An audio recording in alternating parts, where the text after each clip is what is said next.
महबूब अचे थो प्यारो हार खणी बिहो दगते यारा आजिया पिरी जी कजो शान सां घोट चाकर खान वरा लुंड सभई मान सां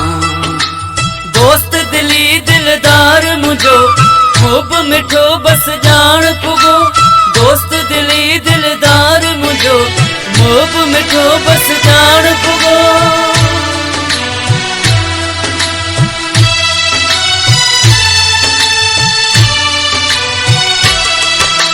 रखो खटूं बिछायो रिलियूं सजायो सारो घर रखो खटूं बिछायो रिलियूं सजायो सारो घर अचे थो मुडे दिलबर दावत ॾियो वञी दर दर अचे थो मुडे दिलबर दावत ॾियो वञी दर दर रखो खटूं बिछायो रिलियूं सजायो सारो घर रखो खटूं बिछायो रिलियूं सजायो सारो घर अचे थो मुडे दिलबर दावत ॾियो वञी दर दर अचे थो मुडे दिलबर दावत ॾियो वञी दर दर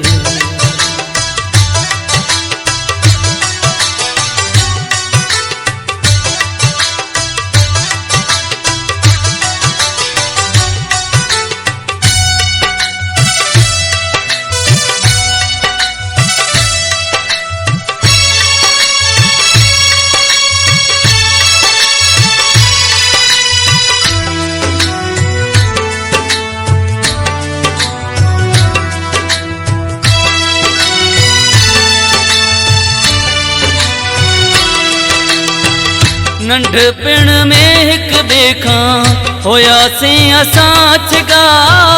घणे टाइम खां पोइ अॼु थो मिलाए पियो ख़ुदा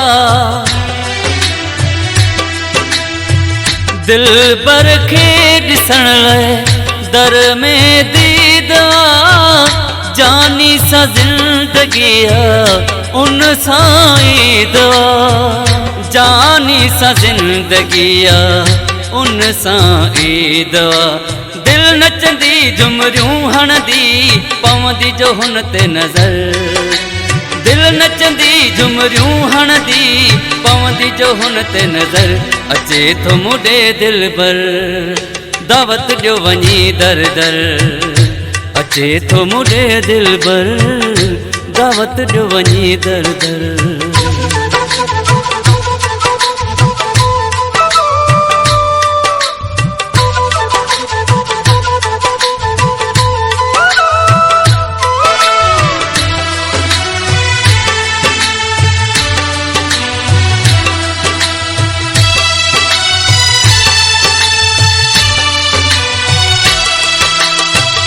हथड़ा चुमी पिरीअ जा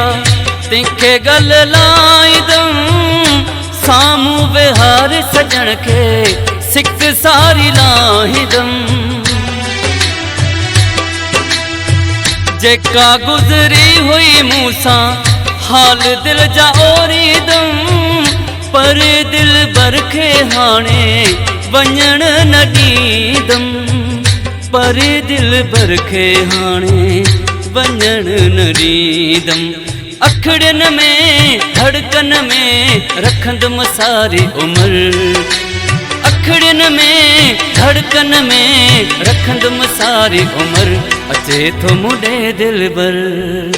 दावत ॾियो वञी दर दर अचे थो मुडे दिलबर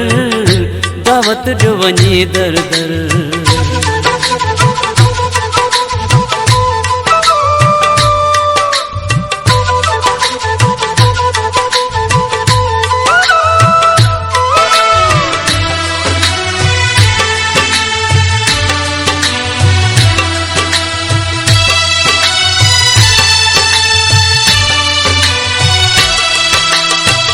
लाहे वेस कारा मुँह अच्छा हिन पाता